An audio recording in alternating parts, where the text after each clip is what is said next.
it's a really cool feeling being able to help other people in doing this kind of thing, because this is it's a music career is difficult. It's not the easiest thing ever, and like being able to help people get there is just like it's super rewarding.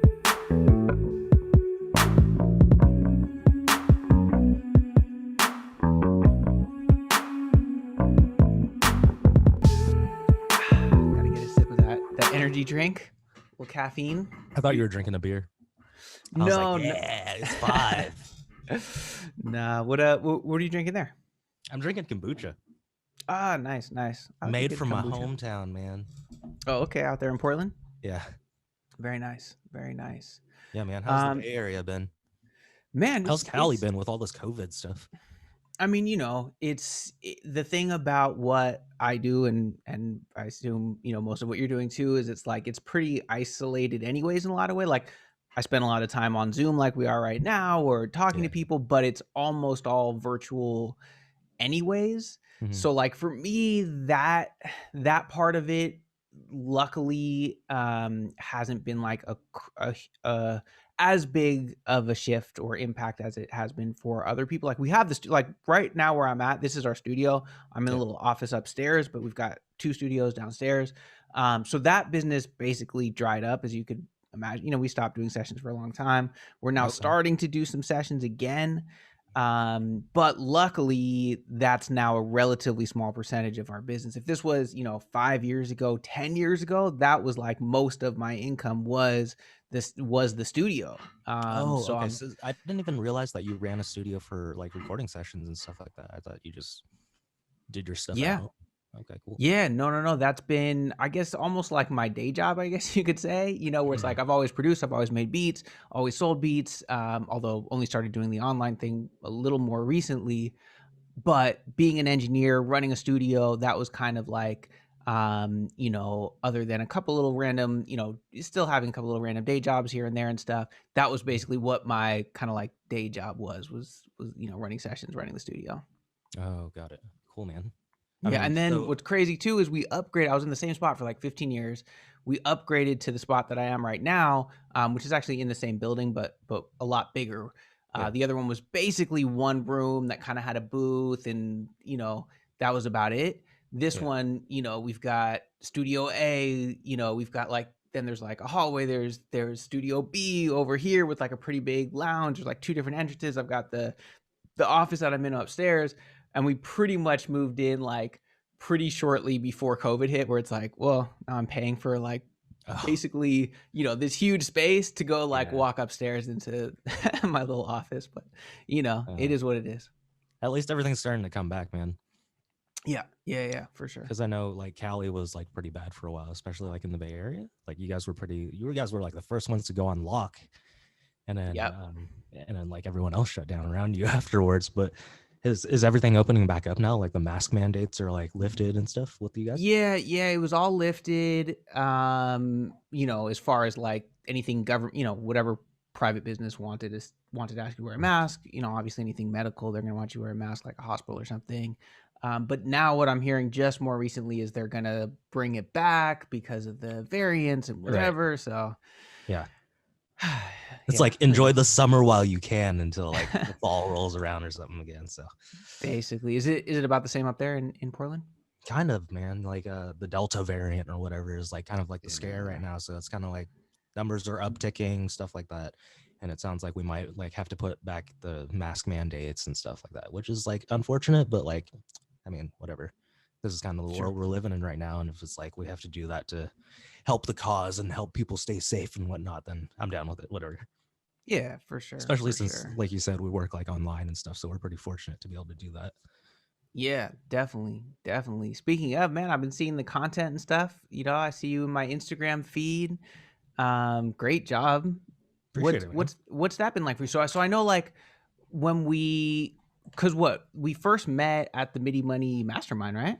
Right. Yeah. That was, when was that? Last year? Yeah, it was Last right before January. it was right before COVID. It was 2020, the end of February. So it was like Yeah. literally right before all the COVID really started hitting. Yeah. Definitely. N- I remember that. Who knew that was going to be the last time we'd like travel? for a I while. know. I'm glad the timing was that, and that we hadn't scheduled it for, a month later or whatever. And it was also right after Funnel Hacking Live. I'm super grateful that happened because I was able to, speak and have that experience there. Where again, if that was scheduled a month later, just it wouldn't happen. But that was a dope event. That Midi Money That was awesome, Mastermind. man. That was I awesome. yeah. Met a lot of Oh, friends there that I still talk to today. And it was that's great. cool. Thanks for That's holding cool. that, man. That was phenomenal. That was awesome. Man, thanks for coming. We weren't sure, it's a big deal to say like, hey, we're going to hold this event. You got to like fly out and, spend your money and do all that stuff. And so I'm grateful that you and the other producers came out, but that was really cool. We definitely are going to want to do that again, sometime in the future when it's more That'd be possible. awesome. I'll be there.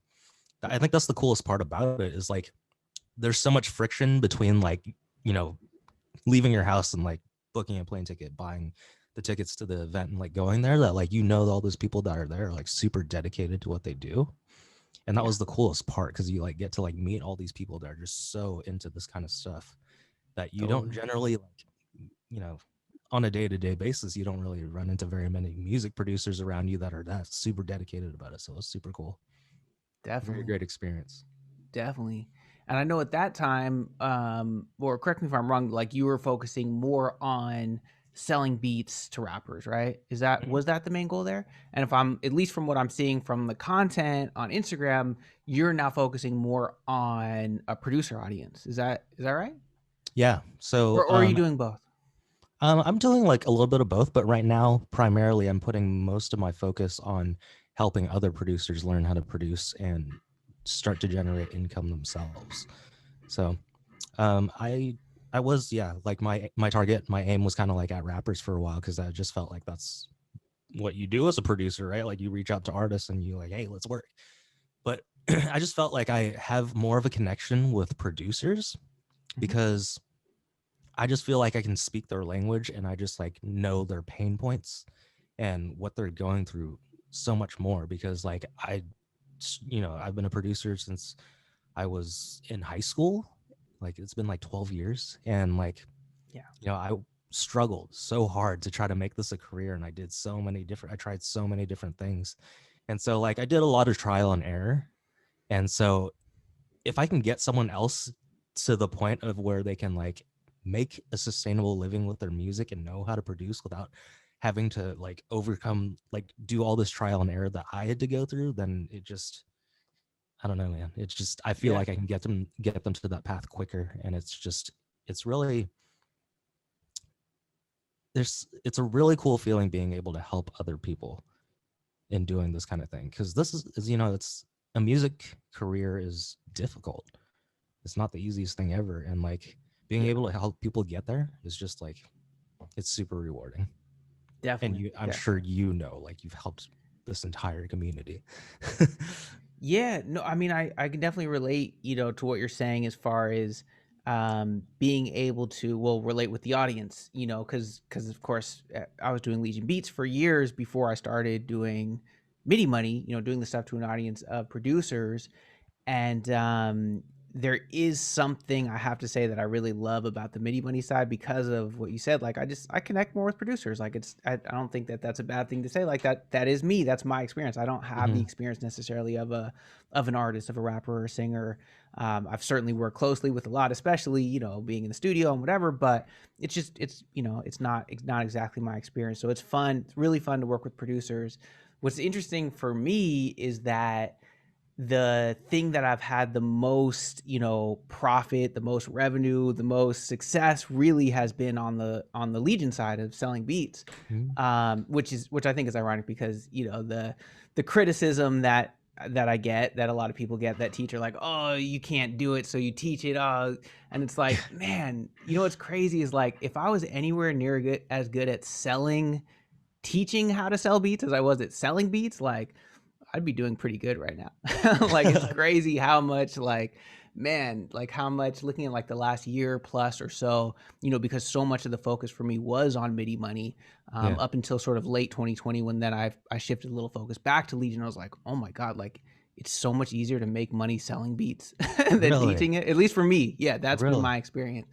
Okay. Um, but everybody's different and it's everybody's got, it sounds like it was kind of the opposite for you. Is that right? Have you been Kind having of. more success with the producer audience? Kind of. I mean, like definitely like the selling beats thing, I can see how it's very lucrative.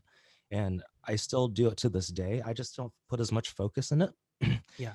Just because like again, like I said, like I just feel like I can like speak to producers better and I can hit their pain points so much better than I can do with an artist, because obviously I don't have any experience being an artist. And so Right. like I can research what their pain points are, but I've never felt them. So like the language that you portray is just like so much different when you're speaking with somebody that you actually can relate to versus somebody that you just have a slight understanding of what they're going through. So Definitely, definitely. I think so much of the success comes down to that is, can you communicate the problem that your customer is having clearly to them and in the language that they understand? Yeah, exactly. that's super, and that's only going to be easier for the most part if that is you. You know, like you Mhm. can definitely make it work. I think with Leading Beats we've been able to do it, but it's mainly been because we ask a lot of questions. We see, okay, what language, how are they responding, Mhm. and then trying to incorporate that language, like you said, those pain points. What are they struggling with? All that kind of stuff into our messaging, our videos, our emails. You know, all that kind of stuff. But yeah, it's a lot easier if you Right. are your own customer avatar. That definitely makes it easier. Right. Exactly. Because like one of like the important things about like getting your message through to somebody or getting someone to listen to you is if you can describe their pain points better than they can. Right. And then Right. like if you've been through it, then you know exactly like how to describe that. But like if you've only like looked it up on Google, it's kind of just like, hey man, this is what you're going through, right? And it's just like basically like on going off of that, it's kind of just like assuming you know what they're going through, but you don't really. And so like being a producer and being able to show other producers how to do what you do, it just like, I mean, it just comes natural because that's what you are. Right. So Right. that's where I found it easy for me. What do you think your you said you were having more a harder time with the producer side than selling beats? What do you think that is? Man, I'm still trying to figure it out. It's the profit margins is really the problem. It wasn't sales, because we did well on sales. We had a lot of people come into Midi Money, but it was just, for a long time was, at first it was profitable. Then I was actually losing a bunch of money, which ironically was at the time when we scaled up the hardest. So there's like sort of mid early months of 2020 when we really scaled things up. We had a couple months there where we were, six figures in ad spend, right? Mm, Just on the Midi Money side. And one thing that a hard lesson I learned is that at scale, the math is different, right? So like from let's say the Legion side or from Midi Money from before, where like if I was spending whatever $10,000 a month on ads, and mhm, the immediate return on ad spend was $10,000, meaning those people click those links, and within whatever, the first few days, they end up spending about $10,000. I was thrilled. Like, that's awesome. Cool. I'm breaking even on my ad spend. I'm bringing in customers. I'm bringing in leads. I'm getting emails. I'm getting phone numbers. I know over the course of the lifetime value of that customer, over the course of those people coming into my world, that is going to be profitable, right? mhm, And that's definitely true. What ended up happening when we were spending $150,000, and I try to do that same math, is just things start breaking. So all of a sudden, things that seemed negligible before are huge. So like, our merchant fees, our PayPal and Stripe fees were like $10,000. Refunds were, I don't know, $15,000, $20,000. Hiring more customer support. All these different things that are very small problems, when they're small, become very big problems at mhm. that scale. So I ended up, and then on top of all that, I'm like pretty good with spreadsheets and numbers and stuff. It's all relative, but not bad. And so at that time, I was pretty much keeping track of all of my books myself. And when it was small, again, it worked Yeah. great because I could really see everything, and I had all these spreadsheets connected in all these different places and formulas. But again, at scale, it all kind of broke, and it was like I didn't know my numbers accurately anymore. So it Mhm, wasn't until like a couple months too late, basically, that I was like, oh man, like I actually lost $25,000 last month. Like there was our biggest revenue month, on the well, we'll combine. It was like, over $250,000, right? In a month. I think it was like $300,000 in a month in revenue. Hmm. And that month, my profit was negative $25,000. So it was Okay. like, Right. so Okay. it was like, man, this is crazy. Like, I've never worked harder. There was all the, the stress, all the craziness, plus, with Midi Money, we got some, anytime you scale a badge, you're going to get some negative feedback and stuff, but it was like pretty bad. There was a lot of people who are just, I don't know, sick of seeing my face in their in their Instagram feed or whatever it was. And then after all that, I'd like lost money for that month. And like I said, since then, overall, we have been profitable, but Yeah. I didn't know my numbers well enough at the time to realize that I was losing that much money.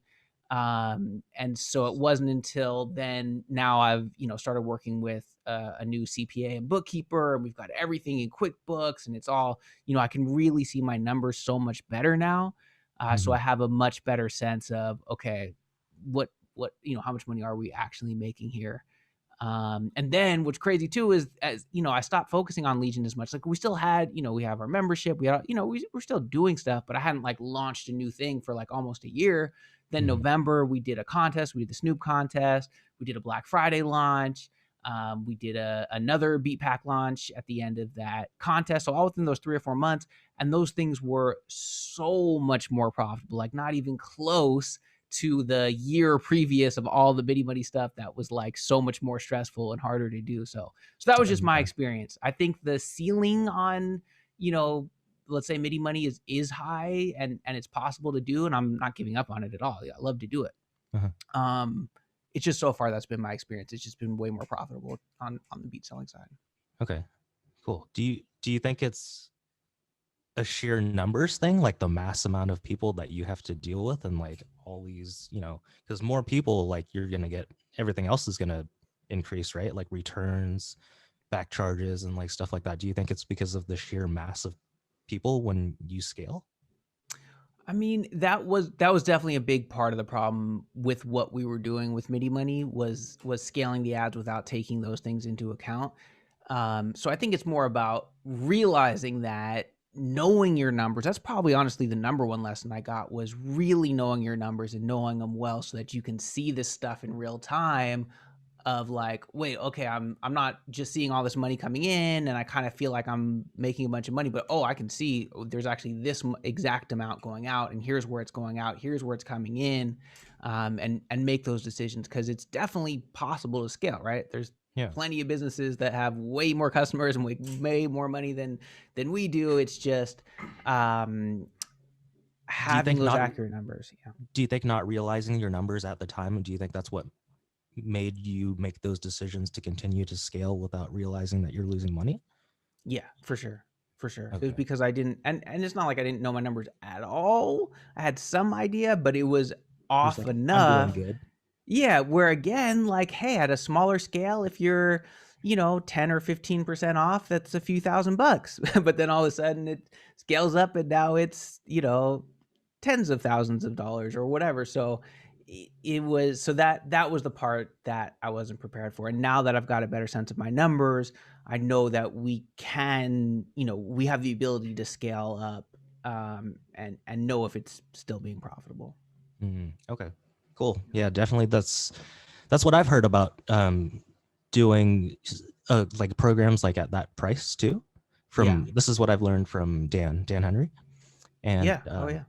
so there was basically, when I was doing my program, when I was setting up my program, there was a couple different ways that I could go about it. One being kind of like what you are doing, where you sell off of an order page. And Mhm. then the other method that he teaches is the high ticket method. So you send them to an application and then to a phone call. And Got it. So opt in for webinar, mhm, right? mhm, Auto webinar, pre-recorded webinar. yep. And then And then, so on mine, then I send them to an order form, and you're saying on yours, you send them to book a call, right? yeah, so I send them to an application, and then basically they fill out the application, and if they get pre-qualified, then they either get denied or they move on to my schedule page, depending on how they answer. And if they move on to the calendar page, then they would pick a time to book a phone call with me, and that's where a lot of the heavy lifting would come from. Mhm. And So what he was explaining to me, why I decided to go with the phone call model, is that there's just, he was explaining what you explained, basically, was saying like he had to like hire people just to handle, support tickets and all this stuff that just, it was a headache to him. And Right. so he made an example where like February 2019 he had did $1 million that month, Mhm.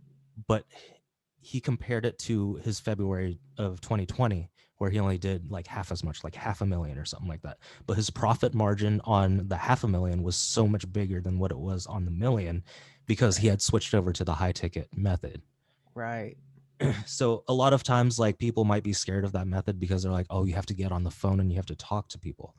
But he was kind of explaining how, like, you replace doing that, which talking on the phone, with like 5 other things that you don't want to do, whether it's like support tickets, returns, piracy, like all this kind of stuff. And it was kind of just like, at that point, I was just like, man, what do I want to do? Because I had in mind that I wanted to sell my program at like, like $1,000 or something like that, right? Which is Mhm. something you can do on an order page.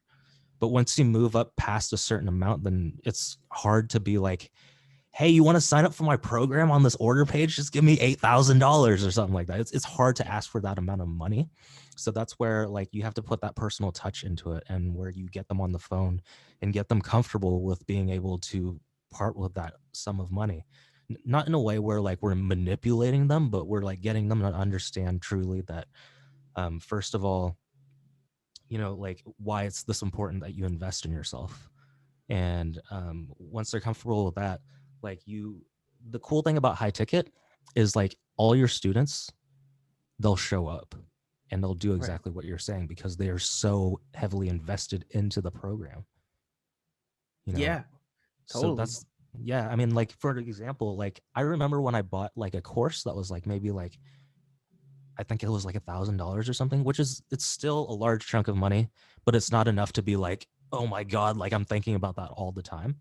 So Mhm. I think I signed up for this program and I just never logged in. I just did nothing with it. And then Right. I signed up for another program that was $10,000. And it was like, I'm doing every single thing that he says, right? Like, I took out a loan. I, took out money from my savings. Like, I'm doing everything he says. Yeah. And it's changed my life, Yeah. No, you know? I've had the same thing where uh it's not just about access to the information, right? It's access to the person, but it's also, yeah, when they say when you pay, you pay attention, right? And so Mhm. same thing for me, where I've now signed up for a couple different coaching programs that were actually each $25,000 a year, which is like, it's a lot of money, right? And so, when I signed up, same thing, I was like, I'm gonna make this. I spent $25,000. I better Right. figure out how to make this worth $25,000. So I'm gonna do it. Whereas, same thing, like you said, I've had times where I've bought a little course, bought a little training, or even worse, honestly, there's a bunch of amazing free content out there, but I have no skin in the game. Right. So Exactly. I do check out some of it, whatever, but not nearly the way I did and have when I've been in those high ticket coaching programs. Mhm. I'm curious about your offer. What can you tell me? What are you selling? Yeah. So I show producers how to produce beats that attract artists Mhm. and basically bring them in and turn them into high ticket clients. So I kind of show them the same exact model that I do. I mean, I implement the same model. Um, so it would basically be like, I show them how to, first of all, produce, have a polished product. And then I show them how to uh, use the system that I use, which is getting them from, giving them a lead magnet and then taking them to a VSL, a video sales letter, where it kind of describes what they do, what they're about, what kind of music they have, and basically shows them a catalog of your music. And then if they want to work with you and do custom deals, like more custom beats, more exclusives and stuff like that, then they would book a phone call with you. And then I show them how to do the sales call process. I show them how to do ads, copywriting, marketing, all that good stuff that you need to kind of turn your music hobby into a career, a potential Got it. career. Got it. That's awesome. So, how long does your program last? So you have coaching access to me for a year if you sign up. Uh-huh. Right now I'm giving them lifetime access to the course. I don't know if Sure. that's the right thing to do, but What's the coaching access look like? Is it email, Voxer, so group coaching, and uh-huh. it's weekly one-on-ones. Oh wow. Right now it's Okay. weekly one-on-ones, but as I scale, it's something that I'm going to probably change into a group coaching. Right. Yeah. But right now it's one-on-ones, Zooms, phone calls, whatever it takes. Got it. And then you also have like a course, like a video training that teaches that process, like module 1, module 2, that type of thing as well? Yeah, so the bulk of the information, like all of the marketing tricks, all the production trainings, everything is all in the course. They Mhm. just jump on the coaching with me when they have a question on how to execute something, or if they need help, if they need reviews with their beat. Let's say they need help with mixing, and they've gone through the modules and learned the processes, and if they still can't figure it out, that's when they would come to me, and then I would, it's the coaching aspect is kind of tailored to their individual needs. So like if they're having trouble with mixing their snare or Sure. something like that, then that's where they would jump on with me and do the coaching. Got you. Got you. And then what are you recommending for them to make their high ticket offer? Is it custom exclusive beats? Hmm. Is that right? Got it. So a lot of time, yeah. So it's we package offers, whether it be exclusive custom singles or EPs or full length albums. So like if you were to, work with an artist for throughout their EP, you can charge a pretty penny for that. And it's a Got it. So if it's a good I'm gig. so let's say I'm an artist and you're pitching me like what I don't know, what's some of the stuff like how would you pitch me on the on the bundle and what's included and all that kind of stuff? Hmm. So the way that I teach people how to do sales calls, it's a lot less pitchy and salesy per se. Um, we I teach them a lot about more about the easiest way to do it is like get emotional with these people, right? Like Mhm. we all deep down do music for some sort of reason more than just to sound cool and make cool sounds. Okay, so like whether it be like, we try to uncover these things by asking them questions that lead into a certain direction. So like it's like, well, it may start off with like, well, why did you book this phone call? Why do you want to work with me? I'll be like, oh, I need a producer that does custom beats. It's like, well, why do you want to do custom beats? It's like, oh, because I want a unique sound and I don't want to sound like everybody else. It's like, why do you want that? It's like, well, because I want to stand out from the crowd. I don't want to be just any Joe Schmo that just buys a beat off BeatStars and like sounds like everybody else. It's like, why is that important to you? Why is music important to you? It's like, oh well, I've been doing music since I was 5, and it's just something that I've always done my whole life, and I felt like, this is what I was meant to do. And I wasn't meant to do a 9 to 5 job. I meant to do this. It's like, well, how would that change your life if you were able to do this full time? It's like, well, I'd be able to be around my family more. I have a daughter that, like I want to be a role model to her. And so like this kind of just like you can, with these kind of conversations and these questions, you can just like escalate quickly to like dig deeper on what these issues are and why they need this kind of help. Right. Yeah. Because on the Got it. surface level, it's like, yeah, I want custom beats, but it's like beneath it, there's so much more. Right. And when you can Right. get them to uncover those and spill their guts to you, it's like that's a good relationship. Yeah, that's awesome. That's awesome. Yeah, I know that's a big one for sure. Like sales calls is not something I have a ton of experience with at all, but it's something that I'm learning a little bit more about, and that's definitely a big one is asking why like 5 times because you'll get like the surface, and then the next time you get like a little deeper, and then a little bit Mm-hmm. deeper, and a little bit deeper, and then you start to get to like, okay, now here's where it's like here's the real reason why that's important to you, and Exactly. then it's like, okay, well, like you said, then it's like projecting that future. Well, what would that be like? And then Mm-hmm. it's like, well, what's stopping you from doing that? Mm-hmm. And then if it's all set up right, and you have the solution to that, then it's like, well, would you like me to help you do that? Right? And it's Yeah. like, Yeah. yeah, of Exactly. course I do. Yeah. And then Exactly. just getting into more of like the actual specifics. Is the offer generally just, I don't want to say just, but is it cool? I'll make you a beat. As far as the actual like list of things, are you recommending that producers bundle other things in there, or is that really that's the thing is cool? We're gonna work on this beat together. We're gonna make you a custom Yes. beat. So it depends like what the student or the producer has to offer, right? Like, so Mm-hmm. if they are only capable of making beats, then that's kind of what they stick to, and that works perfectly fine.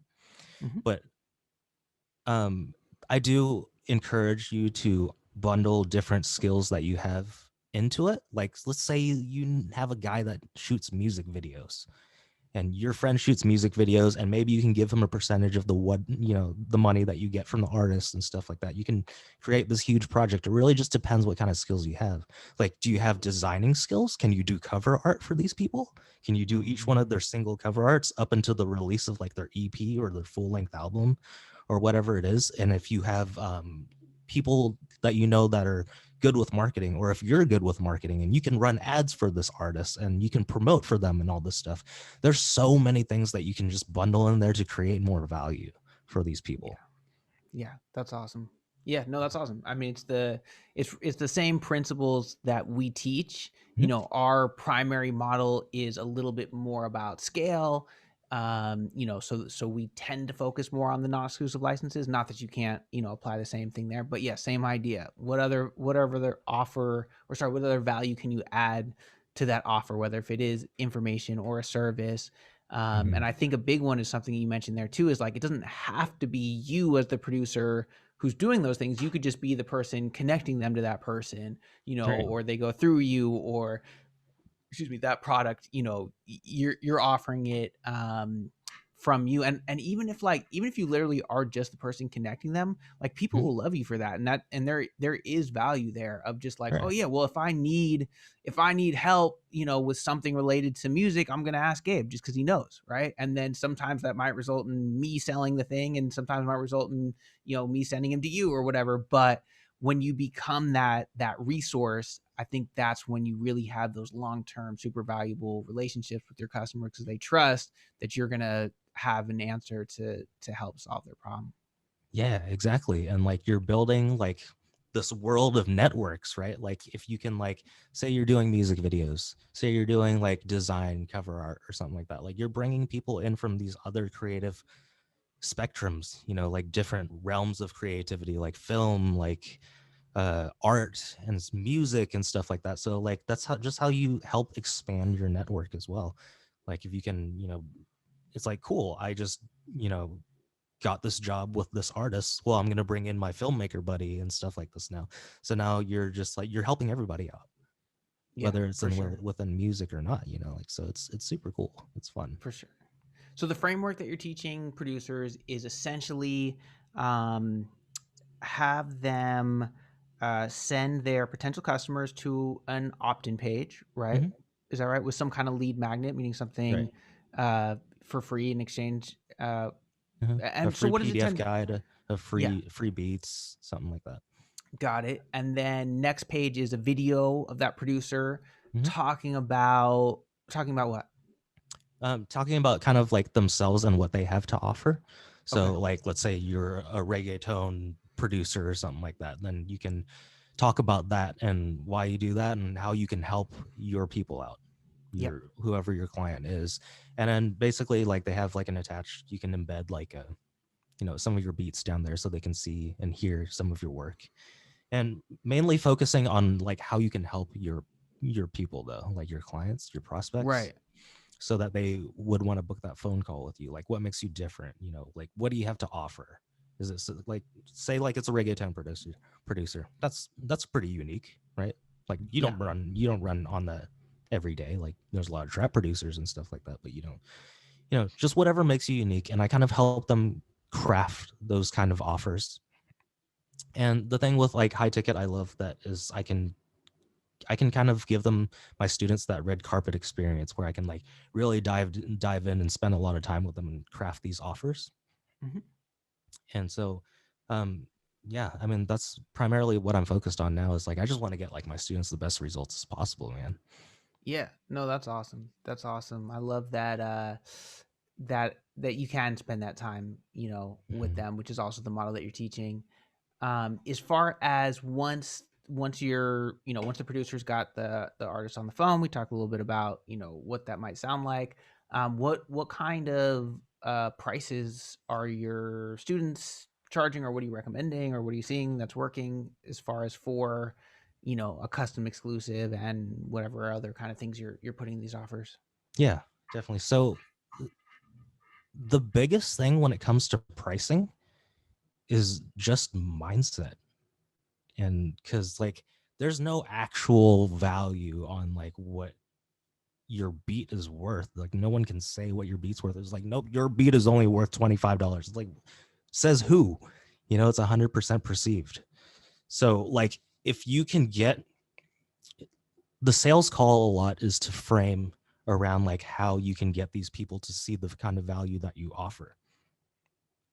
And if you can't get them to see that, keep practicing. Sure. And if they don't see that because that's just the way that they are, then you're talking to the wrong person. Yeah.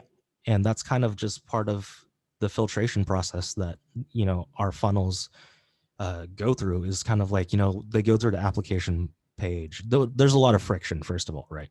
Because it's like they have to sign up, they have to watch the video, they have to, if they're that committed, then they will fill out the application. And on the application, if they answer questions that are important for them to get on the phone with you, if they answer that wrong, you take them to a denial page.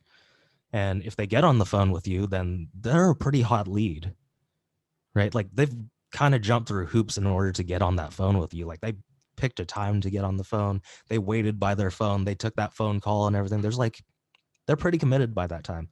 And if they still can't get over the price and they can't see the value, then A, you just have to keep getting better at sales, or B, like you're not talking to the right person. And you got to understand that like not everybody is meant to be somebody that you work with. Like if For someone's sure, a pain in especially the high ticket model. right. So like if someone's a pain in the ass, but you just want their money, like I'm not going to tell you to do that. That's just, it's bad because you're going to have you're just going to have a terrible experience moving forward because you have to work with them. You're not just taking their money. Like you have to work with them. Right. And like, difficult clients are just, if it's not meant to happen, it's not meant to happen.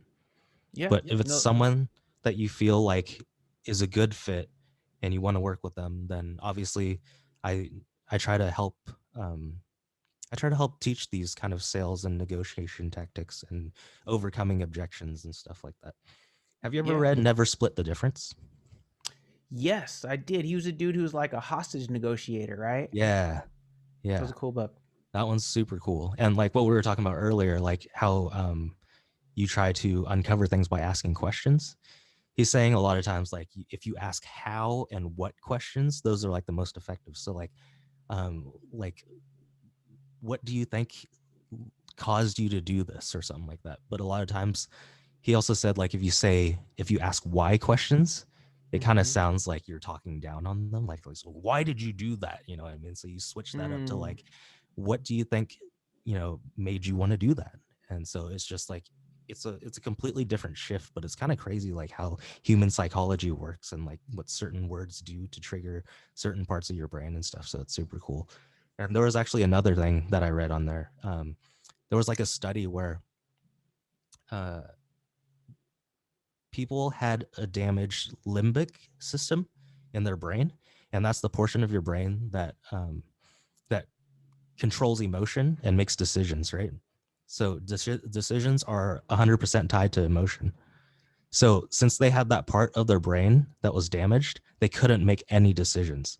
Like they could justify logically why they should do things. Like let's say, I should brush my teeth because if not, my teeth are going to fall out and I'm going to have cavities and all this stuff. But then if someone were to be like, do you want to brush your teeth now? They would be like, they wouldn't be able to make that decision.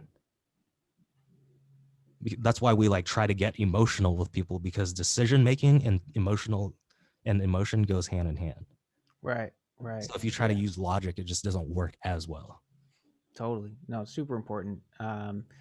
Just being like, hey, here's the reason why this is a good idea for you is not enough. You have to tell the story. You have to have them, emotionally invested. And it's the same thing, I think, for selling. It's also the same thing for teaching. That's something that I learned is like if you're teaching a concept and you're like, yeah, you should do this, this, and this, and even have the evidence. Hey, this work really, look, check it out. I made $1 million.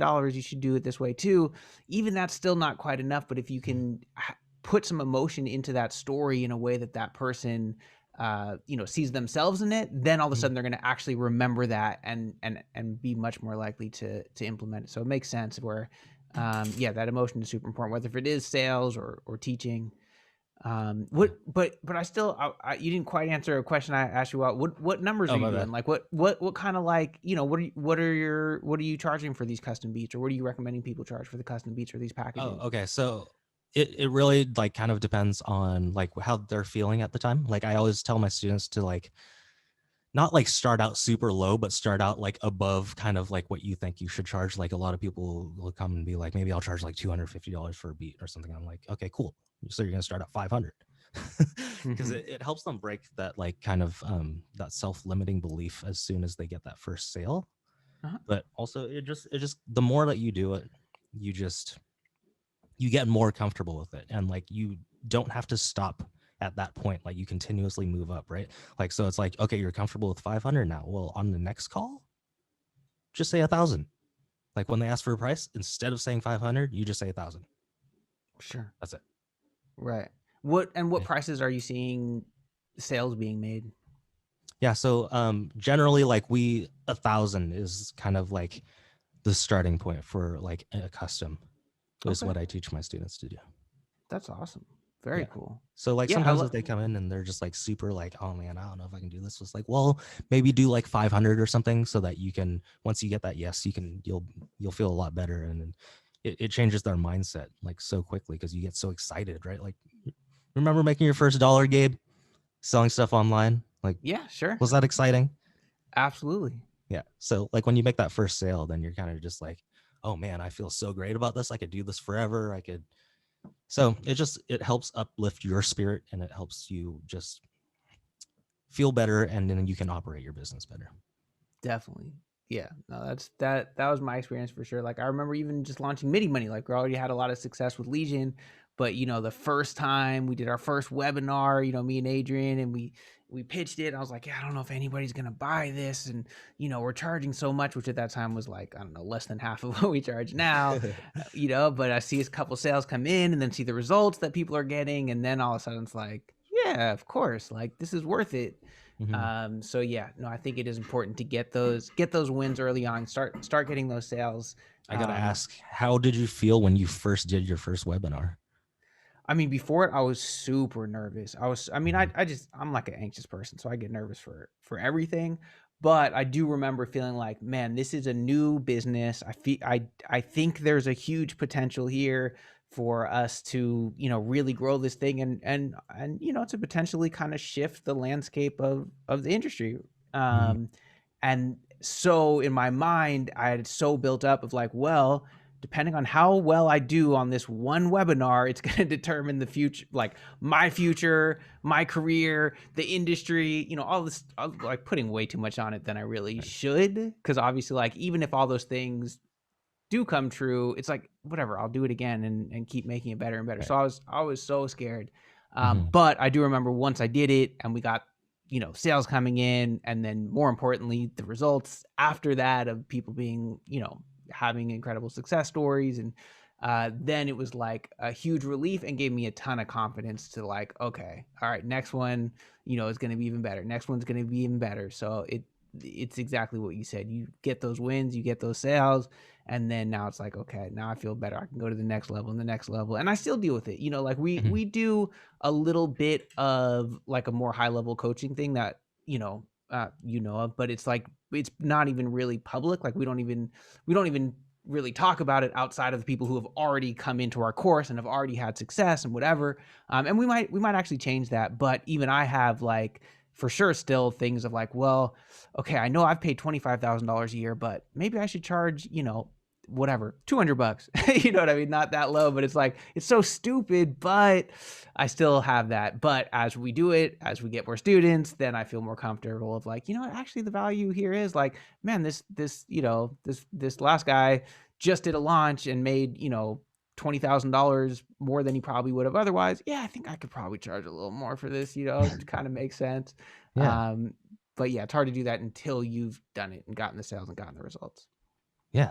I mean, exactly like what you said. Like like I know your high end program is absolutely worth it, but like to you, you like might get some like imposter syndrome type feeling, right? Oh Like you're yeah. like, oh man, should I be charging this much? And so like that's how much of like a mindset it is, right? Because like it's mostly like you like kind of getting in your own way. You're kind of just like, oh man, I don't know if I should be charging this much. Like this is a lot of money I'm asking from people. Like they're gonna find out, and then like my world is gonna end. So like you go through a lot of like just this Yeah. internal struggle, but that's exactly what it is. A lot of it is just internal. Yeah. And so I feel like sometimes like with my students, I'm just like a life coach too. I'm just like, man, let's get over Oh this yeah. feeling and stuff. So, and like, you can't just really tell them, you can't be like, get over this. Like, it's worth it. And like, you have to find ways to get them to understand like what we were talking about. Like, a lot of times through storytelling, it's just so powerful because you can tell them what to do. You can just be like, do this, do this, do this, but that's not very effective. Yeah. No, dude, with Midi Money, with Producer Funnel Secrets, with our course, that was something that the first version of it was really pretty much information, right? Mm. And there was definitely producers who ran with it and had success. But what I started to see was that the mindset was so important, and I always hated that. Like, especially when I was kind of first starting getting into the business stuff, because I'd hear it all the time, like, it's corny, or You it's like do. some fake guru thing or whatever. Like, just tell me Mindset. the information, just tell me Yeah, what to yeah. do. I don't need to hear like, yeah, the mindset stuff and the stories and like all that stuff is like, that's just fluff. Like, I don't need that. That's, you know. Mm-hmm. But then I saw it in our group, in the Midi Money Facebook group, of like the producers that were successful were the ones that had that mindset, that they stuck with it when they ran into the problems. They kept going. They didn't stop because it got too hard. And that was by far the biggest thing that determined success, more than skill or talent or, I don't know, intelligence, any of that stuff, resources, anything, except for really the biggest thing was that mindset of basically being able to stick with it long enough to actually have success. Because if you don't have the mindset for that, you're gonna get stuck somewhere. You're gonna say, this sucks, this won't work for me. You give up, and then you have no chance. So Right, yeah, it's been exactly. huge. Like you're gonna fall on your face the first time, and you're not gonna get up because you have that kind of mindset. But if you like have a different mindset, you're like, oh, that was okay. I could do that again. Like you'll get up and you'll just do it again. That's Exactly. it's a huge difference. And I was the same way as you. I was like, mindset. I'm like, this is all woo woo BS, and like, dude, it's like, give me the facts, Yep. But like Yep. Exactly. it's like you just like start to realize you're like, wow, this is huge. Like mindset is huge. And then you start going in this rabbit hole of like learning more mindset and psychology stuff. And it's just like, it's fascinating, man. It's so awesome. It's the coolest Definitely. thing. Definitely. Like No, it's cool to learn sales. that stuff. Yeah. Yeah. Oh Like yeah. sales and stuff. Like sales is like so much. It's all mindset. Yeah. Like I could be taking a phone call in a moving car or something like that. And I could not, it would be so terrible. Like, because like you're just your environment and you're just like your brain's everywhere. It's huge. And so that's just been something that's been like a huge focus for me, is like trying to get the mindset straight. Because like you were saying too, like I have a lot of anxiety. I was like, I took anxiety meds for like years, and like I got hooked on like benzos and stuff. Like it was freaking awful. Yeah. But it's just, that's the thing, is like your mentality is like the strongest driver, man. Ultimately. Huge. Huge. Biggest thing. Man, well, it's been awesome, man. It's been fun to connect and chat. Um, I guess before we wrap up, maybe just let people know the best place to find you, what you got coming up, and anything else you wanna share before we get out of here. Yeah, for sure, man. I mean, if you guys are music producers, which I assume a lot of you are, and you want to learn how to sell high ticket beats and get high ticket clients and learn more about music production and polishing your production, you can check out a free training that I have. It's on producebeatsartistby.com. And my name's Chris, and I make music under the name Wav Formation. And you can find me on IG, you can find me on YouTube, Facebook, all the socials. Love it. Love it. Cool, man. Appreciate you taking the time. Always fun to chat. Do it again soon. Thanks, Chris. Man, thank you for having me. It's been great. Thanks, man.